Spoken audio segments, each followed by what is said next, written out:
Chapter 9. And you want to repeat this battle, only against the rival coven? I asked, somewhat intrigued as to the possibilities. Exactly, and thanks to you, we have the hidden army that we need to make this work. Our manifester, especially now that he has the pulse of all our favorite pets, will have great power. I have spoken to Irina, and I calculate that we have the necessary impact in terms of damage in order to shatter the enemy. We are going to engage normally, somewhat cautiously so as to minimize the casualties on our side from enemy pistols and rifles. Luckily, if we remain at a decent range, the accuracy of their weapons will be negligible. They will naturally engage us directly, hoping to crush us. I estimate that they will attack us in the same way as we are deployed, directly in the front, with some of the edges peeling off in order to attack us from the side and from behind. Once they get close enough, our manifester will hit them directly at the center, with enough force that the center more or less crumbles.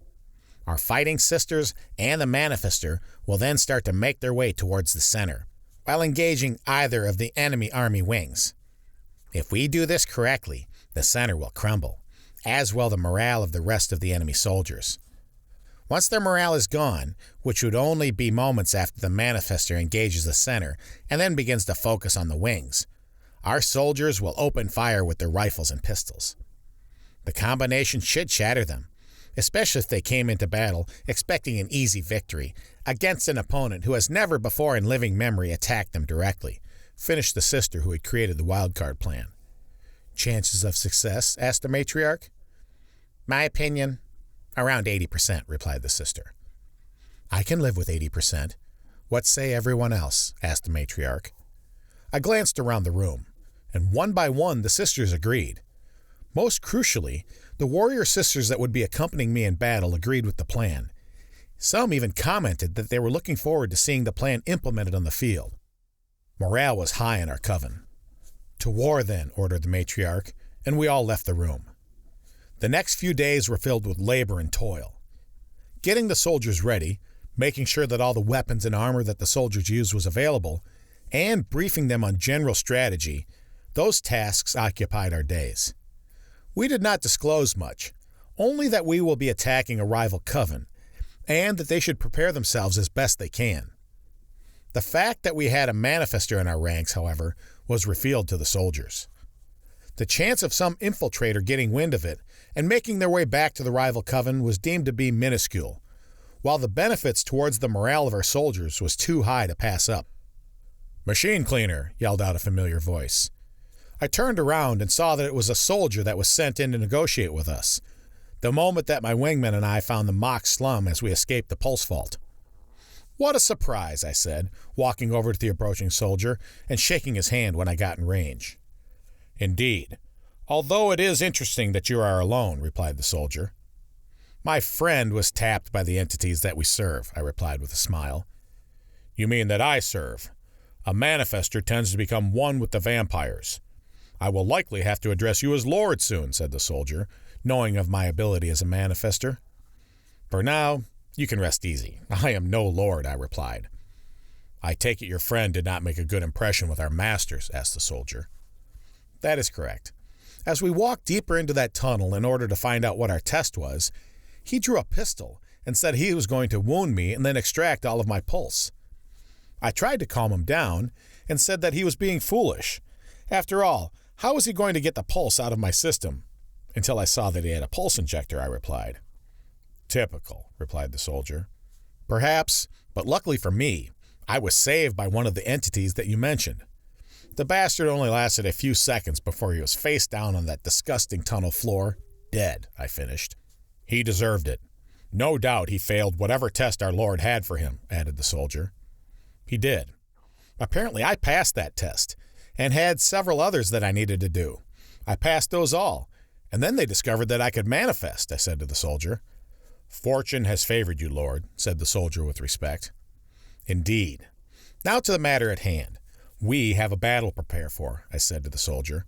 "Yes, Lord," he replied, and we got to work. A few more days passed, and the army was as ready as it would get for battle and war.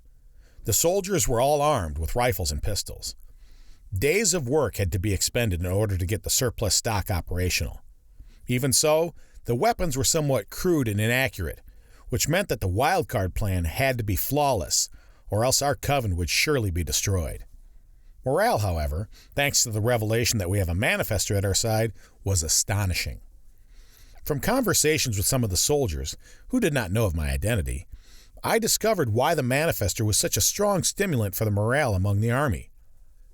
Many among the slum population believe that manifestors are incredibly rare, and that whenever one appears, it means that entire nations have their fortunes changed.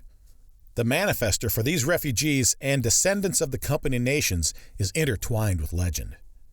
Thanks to this, our soldiers were not likely to rout from battle, a vital component of our wildcard plan. We, after all, needed each and every soldier to remain courageous and steady if we are to successfully loot and take everything that this mighty rival coven has.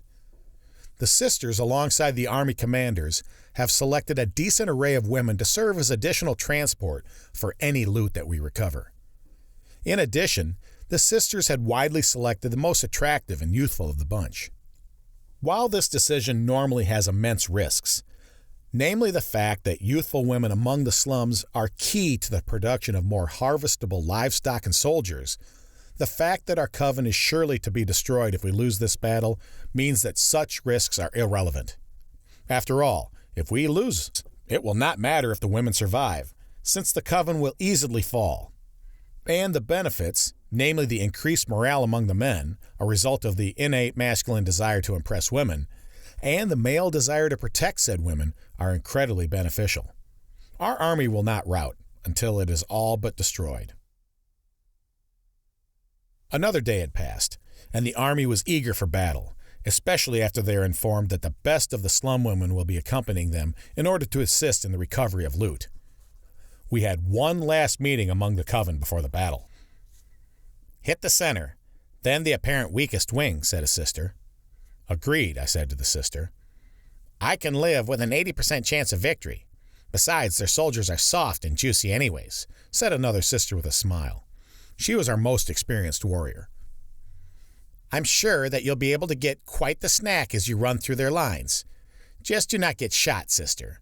We need you for when we deal with those rascal witches once we enter their coven," said another warrior sister. "I thought that is why we are bringing the manifester. We get to take a break while he burns the witches to a crisp with his pulse," replied the experienced warrior. "I'd be glad to, if our best warrior does not think that she is up to the task," I teased, and the coven erupted in laughter. Even the matriarch betrayed a large smile. "All right. I've had enough meetings related to this to last a decade. Is everything ready?" asked the matriarch, and we all applied in the affirmative. "To war, then," ordered the matriarch, and we all left the room. The army departed some 2 hours after the conclusion of our final war meeting. The matriarch and the rest of the sisters, alongside a fledgling reserve of soldiers, mainly the ones who were too young or too old to reliably fight, stayed behind to guard the coven in the event of a surprise flank attack. Everyone else, however, fully armed and armored, set off for the enemy coven. The distance would take around 3 or so days to traverse, and we wasted no time as we marched at maximum speed. We, after all, did not want to give the rival coven any time to adequately prepare. The land proved to be dry, with a few hills, perfect for setting up camp and a defensive perimeter. Surprisingly, we exceeded our distance expectations, and by the end of the first day, we were around 40% of the way there. I believe we have the exceptionally high morale of the soldiers to thank. I remained hidden, dressed in a leather uniform, with some of the special metallic armor sewn in and attached in the form of chainmail. The suit was very light and more or less useless for protection. It was meant to help distract the enemy sisters for a split second at the most, long enough for me to blast a nice dose of hot plasma pulse straight into their bodies. I had one of the crude surplus rifles that had been recently refurbished from the stockpile. To the other soldiers, I looked like a junior who just missed the cutoff for staying behind. While I was not given any respect whatsoever by the rest of the soldiers, my disguise was ironclad. While some of the soldiers have seen my face and know my identity, The army was large, and the vast majority did not. No spy, if we had any inserted within our ranks, would find out who I was in time. And considering that I had to deal with disrespect by the managers of the factory for many years, I believe I could stomach a few days of insults without any problem. After all, at the moment of battle, I get to astonish everyone with my abilities. "You think we really have a manifester?" asked one of the soldiers. It was late at night, and we were camped in after the first day of march. "What makes you say that we do not?" I replied. "It's quite simple, youngster. We are nothing but ants to those vampire entities. With the power that they wield, they could kill us all with just a flick of the finger. They are probably sending us out to die so that they can replace us with a fresh batch of miserable fools to kill and use," replied the soldier. I remained silent. No matter if it is a rambling at the lunchroom of the factory or a rambling at camp while out at war, such talk never ends well. And the more I talk, the greater the chance that I let something slip that suggests that I have never lived in the slum. "You're not going to respond?" pressed the soldier. "Why would he? You're talking garbage that'll get you tapped the moment that the vampire entities find out. Shut your mouth. Failing that, leave the kid out of it," replied another soldier. "Fine, I'll leave the kid out of it. But you have to admit, something is off about this. Our vampires found a manifester. With how rare they are," said the frustrated soldier. "Lucky bastard, I have to say. I heard one of the legends that a manifester can have actual sex with a vampire and survive to tell the tale," replied the other soldier. "Lucky bastard indeed. Imagine how hard those girls suck," replied the angry soldier, and everyone who was in earshot roared in laughter. One of the officers, however, was not as pleased, and he got up and made his way to the angry soldier. He walked up to the leaning soldier, and in a quick, clean motion, pulled out his pistol and smacked him hard across the face with the buttstock. The angry soldier fell flat on the ground, momentarily stunned before regaining his senses. He got up and returned to leaning, not caring the slightest about the punishment that he had just received from the officer.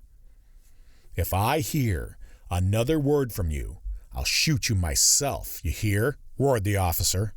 From the sound of it, he has had to deal with this soldier for quite some time. "Waste of ammunition. Shouldn't you save it for whomever we are heading off to fight?" teased the soldier, which drew giggles from the rest of us in earshot. And it earned him a kick in the stomach, which caused him to slump on over in pain. "You're right. I should just beat you to death." "Not another word," said the officer, who left to return to his previous spot. Feeling sorry for the foolish yet brave soldier, I pulled out my ration flask of the most miserable alcohol that had ever been brewed by mankind and threw it at the soldier. It landed right next to his face, and no matter how hard he tried to resist, a smile emerged from his lips. "I was wrong about this kid. He's all right after all," replied the soldier, who got up and took the flask. He leaned once again and began to drink. "You need it more than I do," I said to the soldier. "Kid's right. Now drink up and shut your mouth," replied the other soldier that was in the conversation. The angry soldier followed that order. The rest of the night was uneventful. It was hard to fall asleep. The massive amounts of pulse that I have stored within me was making me irritable. A good sign, because when the moment comes, I have no doubt that the results will be spectacular. I woke up the next day at the same time as everyone else, right before the rise of dawn. "Up and about!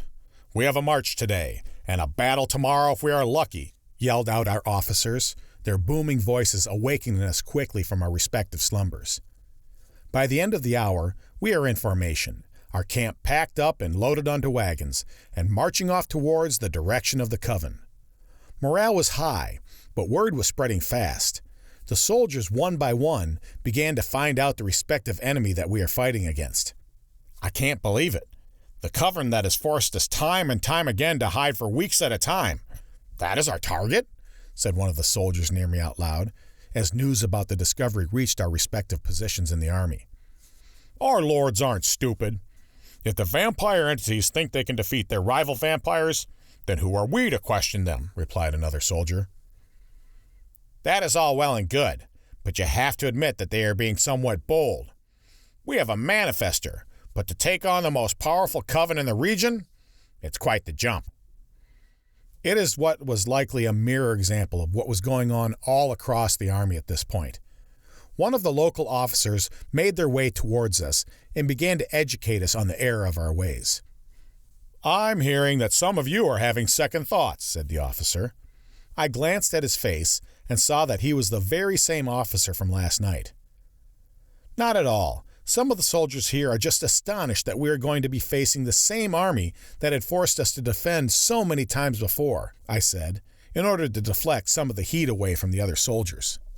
"Well, let me explain this for you, youngster, and all the other fools that are surprised that we still have some spine in this slum. We have a manifester now, and the sisters have spent months making sure that he is the most powerful whoreson that is currently walking this earth. Furthermore, I have been told that a great portion of our lords are accompanying us as additional support. We have a manifester with us, as well as several sisters. Most importantly, we have the element of surprise here with us. The poor fools that are going to fight us will have no idea what is coming until it is too late," said the officer. "Damn straight, sir," I replied. "Good. I hope the rest of you follow the example of this wise youngster here. Now keep marching," ordered the officer, and he peeled away, no doubt hunting for anyone spreading additional rumors. The rest of the day, at least until the start of the evening, was uneventful. We marched and marched, in step and in rhythm. Some of the soldiers began to sing. The lyrics to the music I had no clue, and I did not even attempt to follow along. Yet the songs were remotely familiar. I could swear that I heard them somewhere, but I could not for the life of me remember when or where I heard them. Perhaps a machine cleaner sang the songs as he cleaned the machine, and I was within earshot. That was the entirety of the morning, marching and singing until we ran into an enemy scouting party. We surprised them. They were comprised of only a dozen or so men, with an equal number of horses. The front of the army managed to kill the vast majority of them, but unfortunately for us, a few managed to mount their horses and flee, out of range of even the most distant-reaching rifle in our arsenal. Word quickly spread among the army, and by the time word had gotten to my position in the army, word then began to spread among the army regarding the identity of the scouts. "And now the great rival knows that we are coming," said the talkative soldier from last night, as word about the identity of the scouts reached our position in the army. "Good. Let them know that we have grown a spine and a pair too, and that we mean business," replied another soldier. "I'm not worried," I said, in a somewhat shy tone. After all, I wanted to keep up the pretense that I was a youthful young soldier. "Why not, youngster?" asked the talkative soldier. "Because they know that we are coming, and they'll likely think that we are mad. Hopefully they make a mistake and make our jobs easier," I replied. "Are you sure that you're a youngster? From knowing you the past day or two, you seem wise beyond your years. Who are the poor bastards that you were stealing pulse from?" teased the talkative soldier. "Leave the youngster alone," said another soldier. "I'm not doing anything," replied the talkative soldier. "You're a terrible liar. Shut it and keep marching," barked another soldier, and the talkative soldier silenced himself and carried on. As the evening began to give way to night, we set up camp. We were informed by our officers that we are only a few miles from the location of the enemy slum in Coven. We have apparently made record time and arrived well ahead of schedule. Great news for us, because that means our morale remains extremely high. Once the darkness of night began to envelop us, we could see the enemy position. There was a large hill, too small to be a mountain, but it certainly could be called one depending on your interpretation of the site.